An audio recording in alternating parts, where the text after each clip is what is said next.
राजस्थान राज्य पथ परिवहन सेवा बिना टिकट यात्रा निवारण संशोधन विधेयक 2021 पे मुझे बोलने का मौका दिया। सभापति महोदय, रोडवेज को घाटे से उभारने के उद्देश्य से शायद ये बिल लाया गया और इस बिल में सबने राय करके शायद रोडवेज विभाग ने, जो रोडवेज के अधिकारियों ने, सबने तय किया कि साहब यात्री शायद टिकट नहीं लेते और उनसे 2000 की पेनल्टी लगाओ, कोई बिना टिकट यात्रा करे तो हमारी रोडवेज उभर जाएगी। मैं हैरान हूं इस बात से कि इतनी बुरी हालत रोडवेज की है और रोडवेज अपनी हालत सुधारने के लिए बिल लेके आई है और बिल में क्या लेकर आई है कि बिना टिकट यात्रा कर रहे हैं उन पे हम 2000 जुर्माना लगा देंगे तो शायद हमारी उभर जाएगी। ये चीज दर्शाती है इस बात को कि रोडवेज को ये लोग बंद करना चाहते हैं, ये चलाना नहीं चाहते हैं। इनकी इच्छा शक्ति है वो बिल्कुल खत्म हो चुकी है और आप तय मानिए सब लोग चिंता कर रहे हैं और वास्तव में ये राजस्थान की जनता के लिए चिंता का विषय है। गरीब आदमी इस रोडवेज इन बसों में सफर करता है,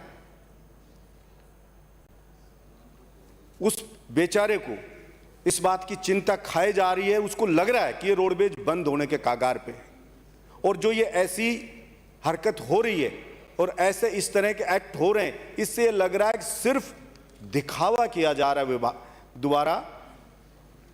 केवल अधिकारी लोग खाना पूर्ति करना चाहते हैं। मंत्री जी ने कहा होगा कि रोडवेज को घाटे से उबारना है, इसकी स्थिति सुधारनी है। मुख्यमंत्री जी ने कहा होगा इसकी स्थिति सुधारनी है, तो उन्होंने सुधारने के लिए ये चीज बता दी, साहब ये कर लो सुधर जाएगा। सभापति महोदय, मैं सिंपल सी बात कहना चाहता हूं, प्राइवेट बस मालिक रोडवेज से कम किराया लेता है यात्री से और बचत करके पूरा परिवार चलाता है अपना, और रोडवेज उससे ज्यादा किराया लेकर के और 5000 करोड़ के घाटे में चल रही है। चलो घाटा भी चल रहा है तो हम ये देखते हैं पीछे की छोड़ करके आगे इसको कैसे ठीक किया जाए। आपके पास अरबों की संपत्ति है, मुझसे पहले भी कई सदस्यों ने बताया, आप ब्याज दे रहे हैं, आप उस 5000 करोड़ को वो संपत्ति बेच के भी चुका करके और नए सिरे से नई शुरुआत करते कि हम रोडवेज को वास्तव में इसकी दशा को सुधारेंगे। आप लोग वास्तव में अगर इच्छा शक्ति रखते कि रोडवेज की दशा सुधारनी है तो आप इस बात का प्रयास करते कि जो लोग ऑनेस्ट है, जो कंडक्टर ऑनेस्ट है, आप मीटिंग लेके तय कर देते कि जो प्रॉफिट लेके आएगा, अच्छा कंडक्टर होगा, हम उसको केवल दिखावे के लिए पारितोषिक नहीं देंगे, उसको अच्छे से हम पुरस्कृत करेंगे। वो चॉइस का जिस रूट पे वो जाना चाहेगा उस रूट पे उसको पोस्टिंग दी जाएगी। और जो चोरी करता है, जो कंडक्टर, आप उसको पकड़ तो बिजली विभाग के लोग किसान की वीसीआर काटने जाते हैं और एक दिन किसी ने बिल नहीं भरा, अगर उसकी डायरेक्ट मिल गई चलती हुई तो सभापति महोदय, जो बिजली विभाग के अधिकारी हैं वो उस दिन की चोरी पकड़ के पूरे साल की पेनल्टी लगा के उसके दियाते हैं। पूरी साल आप चोरी कर रहे थे, चाहे वो एक ही दिन कर रहा हो, लेकिन पूरे साल की पेनल्टी लगती है। तो आपके रोडवेज में भी अगर आपने कंडक्टर को पकड़ा कि आज ये इतनी सवारियां बिना टिकट चला रहा है, उससे भी पूरे साल का वसूलते आप, अपने आप अक्ल ठिकाने आ जाती उसकी, और जो ईमानदार है उसको पुरस्कृत करते। और कहीं भी कोई भी अगर डिपार्टमेंट डूबता है, कोई भी व्यवस्था खत्म होती है, वो मिसमैनेजमेंट के कारण से खत्म होती है। मैनेजमेंट ठीक होता तो जब प्राइवेट लोग अगर प्रॉफिट कमा सकते हैं तो रोडवेज क्यों नहीं कमा सकती। आप अच्छे से अच्छा रूट जो होता है, जो फायदे वाला, वो रूट रोडवेज खुद लेती है, बाकी के रूट प्राइवेट लोग जो बस वाले हैं उनको दिए जाते हैं। और आप ये कह रहे हैं, बहुत से माननीय सदस्यों ने कहा कि इन प्राइवेटों को बंद कर दो, प्राइवेटों को बंद कर दोगे हाहाकार मच जाएगा। ये कोई सॉल्यूशन नहीं है कि प्राइवेट बसेज को बंद कर दो तो हो जाएगा। एक दिन मिनी बस की हड़ताल होती है, जयपुर में त्राहिमाम मच जाता है और रोडवेज इतना लोड बढ़ जाता है, वहीं खड़ी हो जाती है। इसलिए बंद करने की कोई नेगेटिव सोचने की बात नहीं है, पॉजिटिव सोच रखने की बात है। अगर इच्छा शक्ति होगी तो रोडवेज उभर जाएगी और ज्यादा समय नहीं लगेगा। 1 महीने के अंदर रोडवेज की दशा सुधारी जा सकती है अगर सरकार की इच्छा शक्ति हो तो।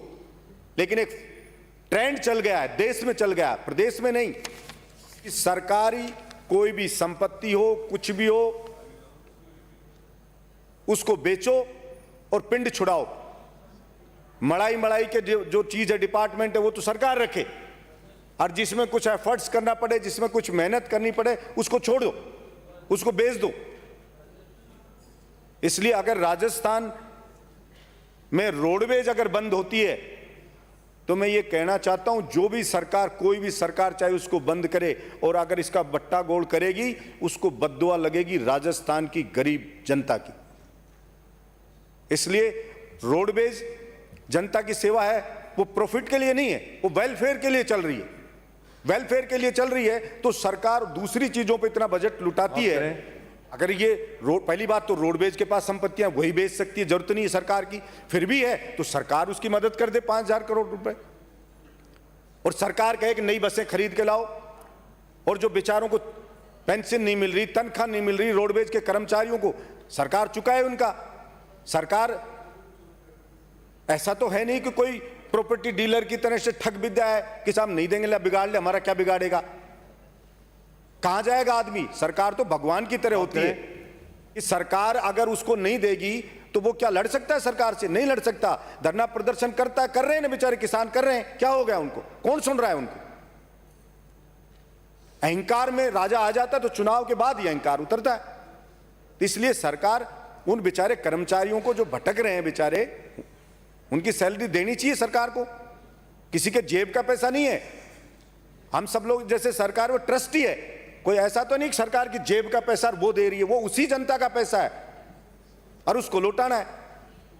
तो सबसे अच्छा होता कि आज बिल में लेके आते कि ये इतना पैसा हम पे कर्मचारियों का है, ये हम इतने दिन में चुका देंगे, ये हम पे घाटा है, इस घाटे को भर देंगे, ये फला चीज है इससे चुका देंगे, और इतनी हम रोडवेज लाएंगे और हमारी रोडवेज है उसकी दशा को हम सुधारेंगे।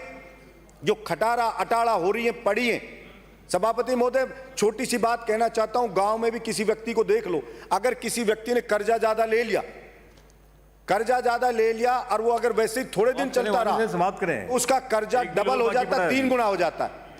इसलिए ये सरकार अगर उस 5,000 करोड़ के कर्जे को तुरंत नहीं चुकाएगी तो ब्याज लगता रहेगा, रोडवेज धीरे-धीरे डूबती रहेगी। तो मैं आशा रखता हूं कि इसमें सरकार गंभीरता से विचार करेगी और रोडवेज की दशा को सुधारेगी। धन्यवाद सभापति।